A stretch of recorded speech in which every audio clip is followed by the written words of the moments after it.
Hence his ambition growing, dost thou hear?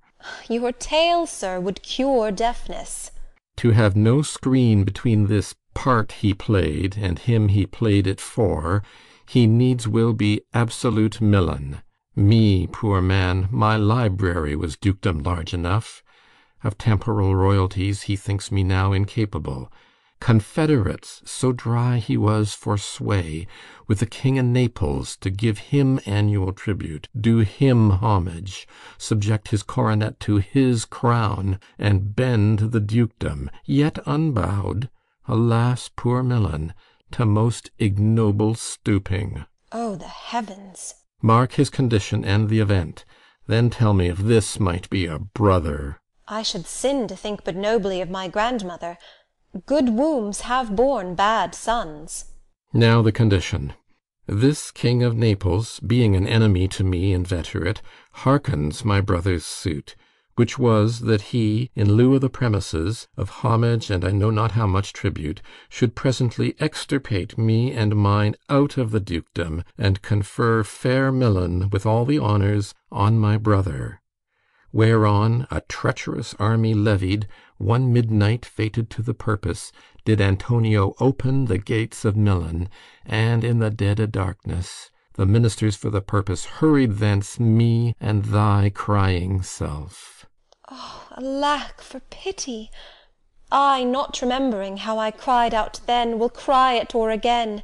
It is a hint that rings mine eyes to it. Hear a little further, and then I'll bring thee to the present business which now's upon us, without the which this story were most impertinent. Wherefore did they not that hour destroy us? Well demanded, wench, my tale provokes that question. Dear, they durst not, so dear the love my people bore me, nor set a mark so bloody on the business, but with colours fairer painted their foul ends. In few, they hurried us aboard a bark, bore us some leagues to sea, where they prepared a rotten carcass of a boat, not rigged, nor tackle, sail, nor mast. The very rats instinctively have quit it.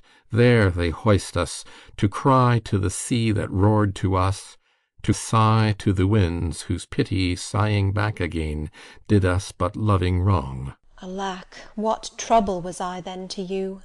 Oh, a cherubin thou wast that did preserve me.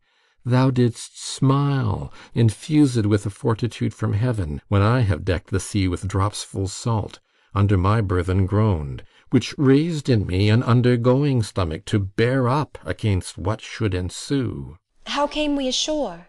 By providence divine. Some food we had, and some fresh water, that a noble Neapolitan Gonzalo, out of his charity, who being then appointed master of this design, did give us, with rich garments, linens, stuffs, and necessaries, which since have steaded much. So of his gentleness, knowing I loved my books, he furnished me from mine own library with volumes that I prize above my dukedom. Would I might but ever see that man! Now I arise. Resumes his mantle. Sit still, and hear the last of our sea sorrow. Here in this island we arrived, and here have I, thy schoolmaster, made thee more profit than other princesses can, that have more time for vainer hours and tutors not so careful. Heavens thank you for't. And now, I pray you, sir, for still 'tis beating in my mind, your reason for raising this sea-storm? Know thus far forth. By accident most strange, bountiful fortune, now my dear lady, hath mine enemies brought to this shore, and by my prescience I find my zenith doth depend upon a most auspicious star, whose influence if now I court not but omit, my fortunes will ever after droop. Here cease more questions. Thou art inclined to sleep. 'Tis a good dullness, and give it way. I know thou canst not choose. Miranda sleeps. Come away, servant, come. I am ready now. Approach my Ariel, come. Enter Ariel. All hail, great master, grave sir, hail.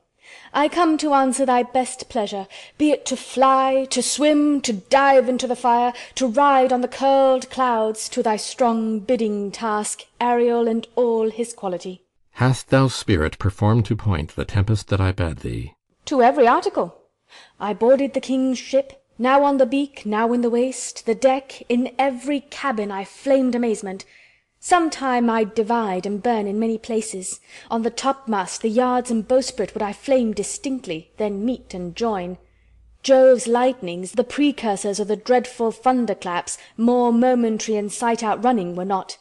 The fire and cracks of sulphurous roaring the most mighty Neptune seemed to besiege, and make his bold waves tremble, yea, his dread trident shake. My brave spirit, who was so firm, so constant, that this coil would not infect his reason? Not a soul but felt a fever of the mad, and played some tricks of desperation. All but mariners plunged in the foaming brine, and quit the vessel, then all afire with me. The king's son Ferdinand, with hair upstaring, then like reeds, not hair, was the first man that leaped, cried, Hell is empty, and all the devils are here. Why, that's my spirit. But was this not nigh shore? Close by, my master. But are they, Ariel, safe? Not a hair perished, on their sustaining garments not a blemish, but fresher than before. And as thou badest me, in troops I have dispersed them about the isle. The king's son have I landed by himself, whom I left cooling of the air with sighs in an odd angle of the isle, and sitting his arms in this sad knot. Of the king's ship, the mariners, say how thou hast disposed, and all the rest of the fleet. Safely in harbour is the king's ship. In the deep nook, where once thou calledst me up at midnight to fetch dew from the still vexed Bermoothes, there she's hid. The mariners all under hatches stowed, who, with a charm joined to their suffered labour, I have left asleep.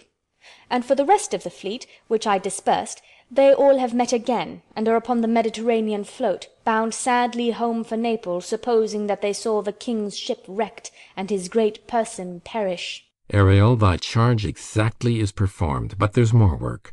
What is the time of the day? Past the mid-season. At least 2 glasses. The time twixt 6 and now must by us both be spent most preciously. Is there more toil? Since thou dost give me pains, let me remember thee what thou hast promised, which is not yet performed me. How now, moody? What is it thou canst demand? My liberty. Before the time be out? No more. I prithee, remember I have done thee worthy service, told thee no lies, made thee no mistakings, served without or grudge or grumblings. Thou didst promise to bate me a full year. Dost thou forget from what a torment I did free thee? No. Thou dost, and thinkest it much to tread the ooze of the salt deep, to run upon the sharp wind of the north, to do me business in the veins of the earth when it is baked with frost. I do not, sir. Thou liest, malignant thing. Hast thou forgot the foul witch Sycorax, who with age and envy was grown into a hoop? Hast thou forgot her? No, sir. Thou hast. Where was she born? Speak, tell me. Sir, in Argier. Oh, was she so? I must once in a month recount what thou hast been, which thou forgettest. This damned witch Sycorax, from mischiefs manifold and sorceries terrible to enter human hearing, from Argier, thou knowest, was banished. For one thing she did, they would not take her life. Is not this true? Ay, sir. This blue-eyed hag was hither brought with child, and here was left by the sailors. Thou, my slave, as thou reportest thyself, wast then her servant. And for thou wast a spirit too delicate to act her earthy and abhorred commands, refusing her grand hests, she did confine thee, by help of her more potent ministers, and in her most unmitigable rage, into a cloven pine, within which rift imprisoned thou didst painfully remain 12 years, within which space she died, and left thee there, where thou didst vent thy groans as fast as mill-wheels strike. Then was this island, save for the sun that she did litter here, a freckled whelp hag-born, not honoured with a human shape. Yes, Caliban, her son. Dull thing, I say so, he, that Caliban, whom now I keep in service. Thou best knowest what torment I did find thee in. Thy groans did make wolves howl, and penetrate the breasts of ever-angry bears. It was a torment to lay upon the damned, which Sycorax could not again undo. It was mine art, when I arrived and heard thee, that made gape the pine, and let thee out. I thank thee, master. If thou more murmurest, I will rend an oak.